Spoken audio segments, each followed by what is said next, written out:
My name is Legion, for we are many. Oh, man. Right. We are talking about a man living among burial caves, a man who is entirely unchainable and who is the absolute terror of his region. Yeah. He is utterly self-destructive. Yeah. And out of his mouth comes that specific, shocking word. It is an incredibly dark, jarring moment in the text. You have this man who cannot be bound, even with iron, suddenly speaking the formal vocabulary of a military superpower. It's wild. And for you listening, I want to tease something huge right off the bat. Today, we're looking at a story that seems like, a classic ancient exorcism. On the surface, sure. But as we dig into the historical mechanics of the region, you'll see why a single specific word spoken in a graveyard might actually be one of the most dangerous political provocations of the ancient world. Yeah, absolutely. It's a scenario where spiritual possession and military occupation rhyme in a very dangerous way. Plus, a bit later, we're going to look at a scene that involves a life or death delay, an agonizing wait that literally costs a father everything. And it is exactly the kind of delay that Jesus refuses to treat as a catastrophe. That sets our mission for today perfectly, I think. We are diving into Mark chapter 5, and our goal is to really understand the underlying mechanics of what is happening here. Right. We are going to explore the massive geographical and, well, cultural divide between the Hellenized eastern shore and the Jewish western shore of the Sea of Galilee. It's a huge gap. It really is. We'll be dissecting the intense political tensions of the region, the very real economic damages caused by these events, and the incredible narrative trap that the author, Mark, builds. Yeah? He uses it to put the reader right in the middle of the tension. Before we jump into the maps and the geography, though, I have a mystery question for you listening just to keep in the back of your mind. Okay, let's hear it. Think about this. If a man cured your town's most terrifying, unchainable resident, someone who lived in the tombs and terrorized the roads, you'd throw him a parade, right? You would hand him the keys to the city? Exactly. So why did this entire region literally beg Jesus to leave immediately after he did exactly that? It's such a bizarre reaction, but to figure out the why behind it, we have to look at the deep historical context of where Jesus actually is. Well, let's unpack that. He has just crossed the Sea of Galilee to the eastern shore, landing near a place called Gadara. And this is the outer edge of a heavily Hellenized world. Yeah. The region is known as the Decapolis, which translates to the 10 cities. Let's break down what Hellenized actually means in practice for the people living there. I mean, you're talking about Greek influence, but what does that look like on the ground?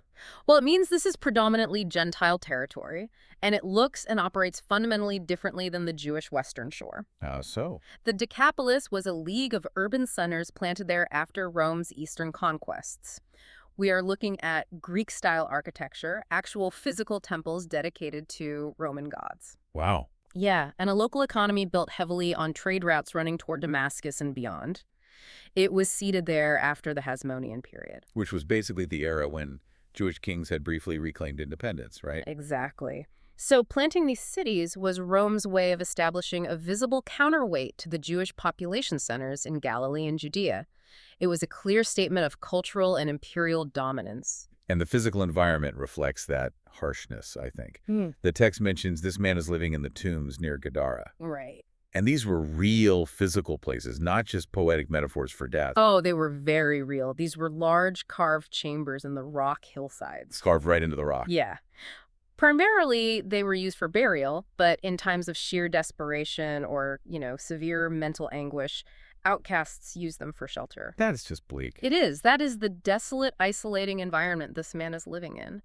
And to underscore just how different this territory is, there are the pigs. Yes. The text explicitly mentions a massive herd of 2,000 pigs feeding nearby. Which is a huge detail. I mean, in this Hellenized world, pigs were standard livestock. But in Jewish territory, they were ritually forbidden. Completely forbidden, yeah. So the mere presence of a commercial pig herd tells us immediately that by crossing the water, Jesus hasn't just taken a boat ride. Wow. He has crossed a massive cultural boundary. He is in foreign territory in every sense of the word. And that brings us to the terrifying encounter in the tombs and that word, legion. Wait, let's stop there. Why the word legion? Is that just a spooky ghost name, or does it have a grounded historical meaning in this specific region. Oh, it has a very grounded, terrifying meaning. A Roman legion was not an abstract concept. It was a military unit of roughly 6,000 soldiers. 2,000, wow. Yeah. So the word legion lands in this chapter with immense weight.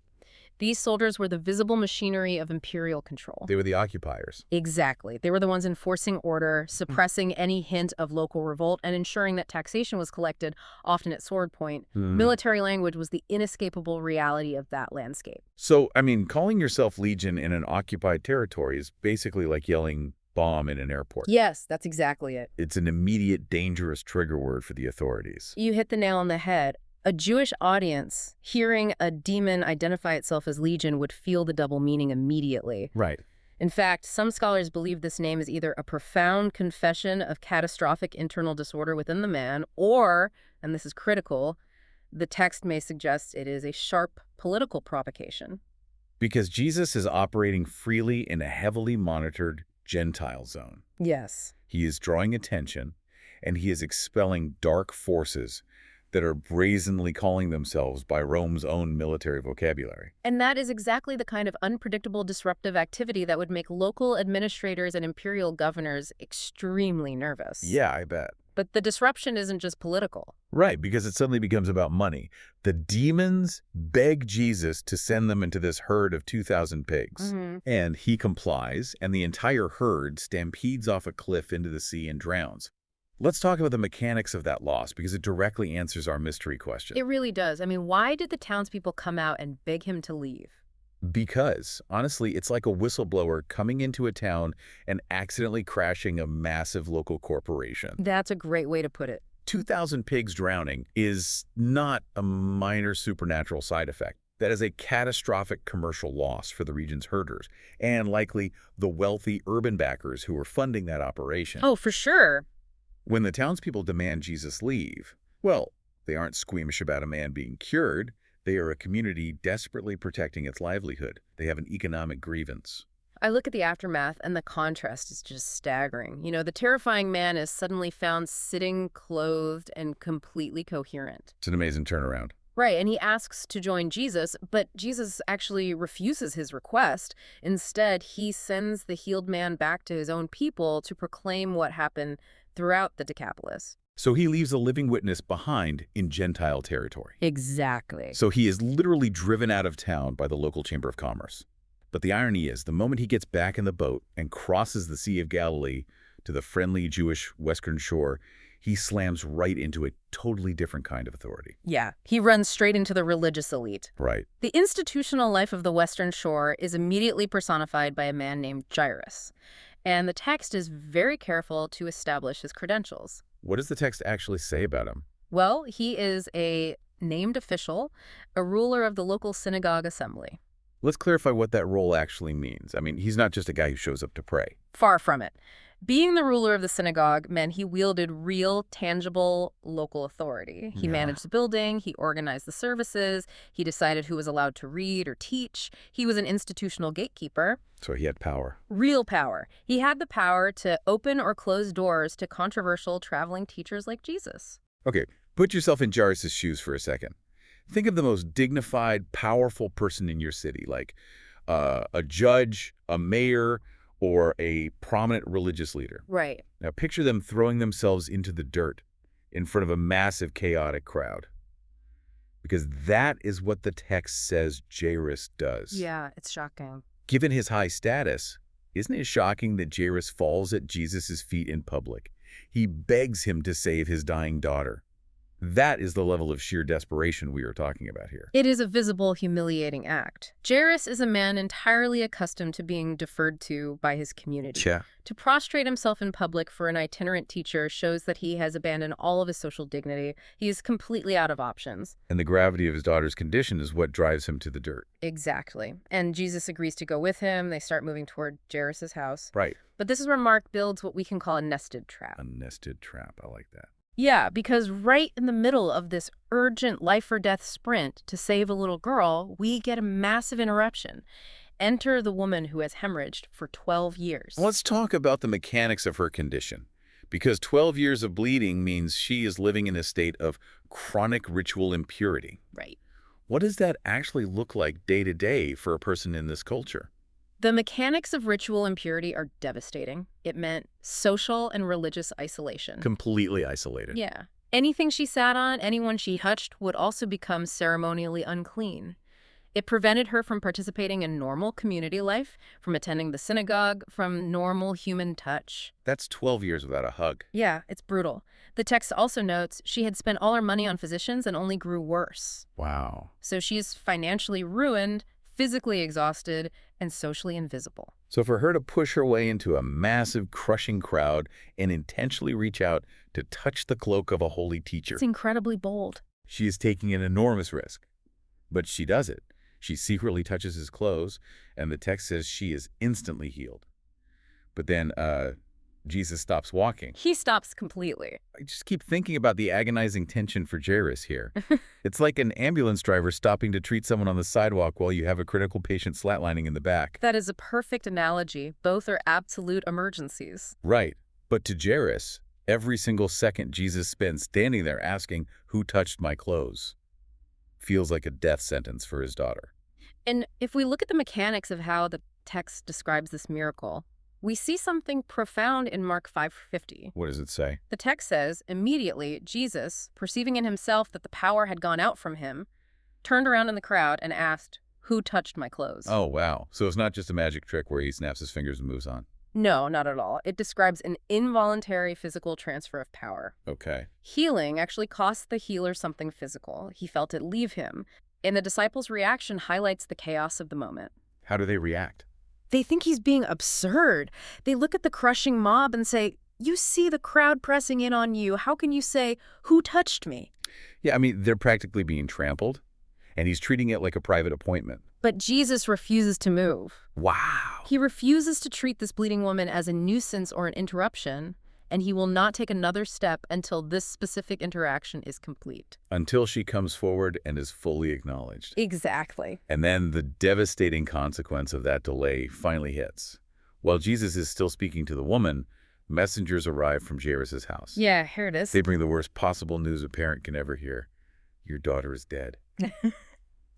They actually tell Jairus, why trouble the teacher any further? The narrative trap snaps shut right there. The delay was fatal. Yeah. Or at least that is what every human metric in the story is telling Jairus. But Jesus overhears them, tells Jairus not to fear, only believe, and they press on to the house. When they finally arrive, it is a scene of utter chaos. Mourners are weeping and wailing loudly, and when Jesus walks in and tells them the child is not dead but sleeping, the crowd's reaction is brutal. They literally laugh at him. It is a profoundly hostile environment at that point. But Jesus takes the girl's parents and his closest disciples, goes into the room, and takes the girl by the hand. Okay. And this is where the linguistic power of Mark's gospel really shines. Jesus speaks to her, and the text preserves his exact words, Talitha kumi. Which translates to, little girl, I say to you, arise. Right. But what's crucial is how the author preserves it. Mark keeps those words in verbatim Aramaic. Why is that a big deal? Because Aramaic was the language of the street. It was the language of the common people, domestic life, and the home. It wasn't the formal, elevated Hebrew of the temple. Oh, I see. By keeping Talitha kumi in the original Aramaic, the author is embedding a raw acoustic memory right in the middle of a Greek literary text. You can almost hear the exact cadence of his voice in that quiet room. That's fascinating. And the girl immediately gets up and begins to walk. But let's slow down here because this is the biggest aha moment of the text, and it's something Mark intentionally builds into the structure of this chapter. Yes. The text explicitly points out that the girl is 12 years old. That numerical symmetry is absolutely no accident. Think about the mechanics of that parallel. The girl is 12 years old.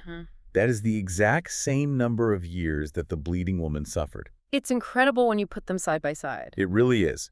You have one timeline of 12 years of life, joy, and family that is abruptly intersecting right in the middle of the street with a 12-year timeline of chronic suffering, isolation, and pain that is finally ending. It is a stunning literary and theological juxtaposition. Mark structures it this way to show a broader point, I think. That's the point. It connects the high-status synagogue ruler with the nameless, invisible, ritually unclean outcast. Both of them are desperate. Both of them have timelines defined by the number 12, and both of them experience a sudden, absolute restoration that completely bypasses the normal rules of their society. So it forces the reader to absorb the idea that this power is operating on a totally different frequency than human institutions. Exactly. And those mourners who were laughing at him in the living room just minutes earlier, the text says they were overcome with great amazement. They are completely, utterly silenced. This raises an important question, and it's a thought I really want to leave with the listener as we look back over this whole deep dive today. Okay, let's hear it. If you trace the line from the eastern shore to Jairus' house, you see a pattern. The greatest miracles, restoring the unchainable outcast in the tombs, healing the ritually unclean woman in the crushing crowd, raising the dead girl in the official's home. Every single one of them is incredibly disruptive. They break things. They do. They disrupt the social order of the Hellenized East, they disrupt the economic order of the pig farmers and local commerce, and they completely disrupt the institutional and purity laws of the synagogue. Yeah. It seems that, according to this text, true restoration always breaks the status quo. You cannot bring this kind of life into a community without completely upending the existing structures of power. That is such a heavy, fascinating takeaway. True restoration breaks the status quo. And for you listening, I really want to know where you land on this. Drop a comment below with your thoughts on today's historical drama. We'd love to read them. Absolutely. When you look at the disruption caused by these events, do you find yourself sympathizing more with the desperate townspeople who just lost their entire commercial livelihood of pigs, or with Jairus, the powerful official who had to lose his dignity in the dirt to save his daughter? Let us know what you think. It's a tough call. It really is. And hey, if you enjoyed this deep dive into the source material, please hit that like button and subscribe so you don't miss our future discussions. Also, be sure to check the description below. We have got some exclusive links down there that you will definitely want to see. The disruption we covered today is profound, but it is really just the beginning of the friction. It really is. The mourners in Jairus' house were silenced today. But what happens when word of a resurrected girl and a drowned legion hits the rest of the authorities? Right. How long can a teacher cause this much economic and institutional chaos before the empire strikes back? Join us next time as we turn to the next chapter to find out.